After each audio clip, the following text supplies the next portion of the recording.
Hey everyone, recently a lot of people have been making a lot of fuss about ivermectin. Now, I'm not a scientist, so I follow the advice of scientists. Currently, the evidence for ivermectin is still out there. There are trials and research ongoing, but the consensus is that the evidence is not concrete enough to start using ivermectin actively to cure COVID.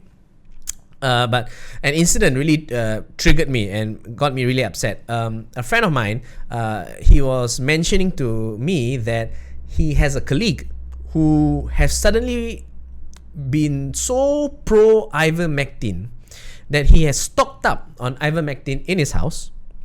And not only that, he had a vaccination appointment and he decided to deliberately skip his vaccination appointment. Now, that is something I just cannot abide by. That is something which I find totally selfish and irresponsible and ignorant. So, look, here are 4 things I want to talk about when it comes to ivermectin, okay? Just because there may be a cure. Okay, let's put it this way. Let's imagine that there is a cure for COVID, okay? That ivermectin is safe and efficacious. You can cure COVID with ivermectin. I would still rather be vaccinated than not vaccinated, get COVID, and then use the treatment.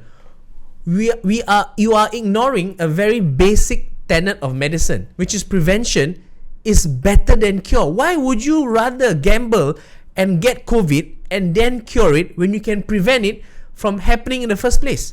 Would you rather your children probably get polio and then we cure polio than your children not getting polio in the first place?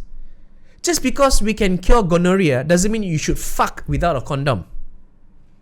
Secondly, now is really not the time to again gamble and get COVID and then perhaps get cured. Because in Malaysia right now, we're in the midst of a pandemic. Today we have 13,000 cases.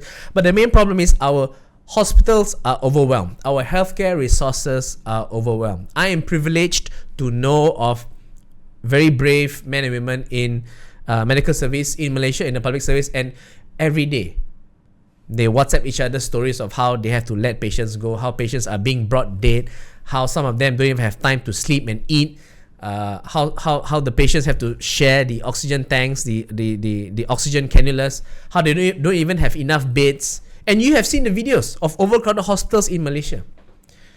Beds are being put out in the emergency. Beds are put outside the emergency department in the car parks. The long lines of queues at the COVID assessment centers.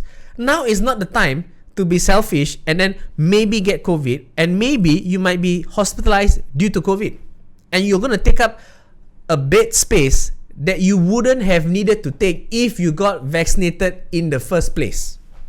You are taking up healthcare resources based on your own selfishness and irresponsible behavior. Now, thirdly, let's assume you get COVID.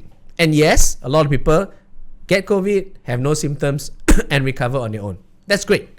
But there is a possibility of you contracting COVID and then having the long-term consequences of COVID. We call it long COVID. Okay? COVID can scar your lungs. Give you one example. COVID can scar your lungs. And this scarring is permanent. Your lungs may not go back to the pre-COVID condition. For the rest of your life, you'll be easily fatigued, easily lethargic, and this will be a burden on yourself and on your loved ones. You can prevent all this by getting vaccinated. So don't just put your hopes on, you put your hopes on a cure for COVID. Again, prevention is so much better than a cure.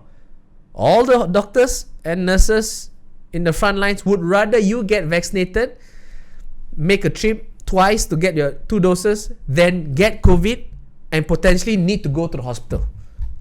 It doesn't make sense to gamble in this way. Because like I said, you may get long COVID. These long-term consequences, you may or may not get them after you get fully cured by ivermectin. Okay?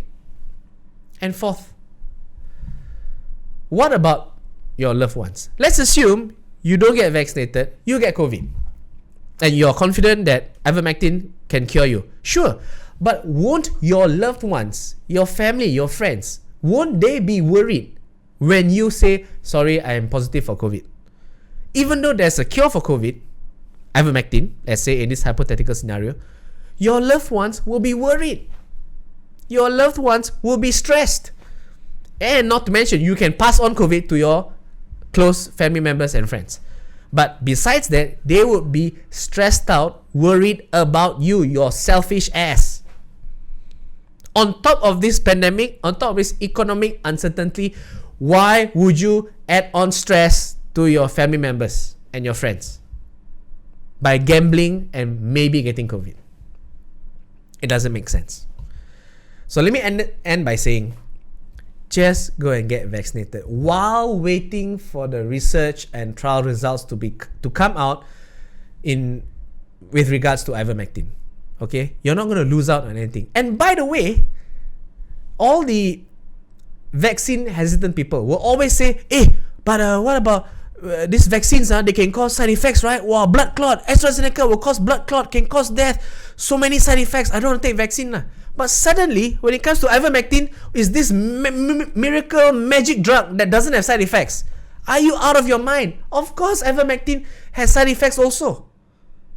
Nausea, vomiting, rash, and seizures are part of the side effect profile that I've read on the FDA website.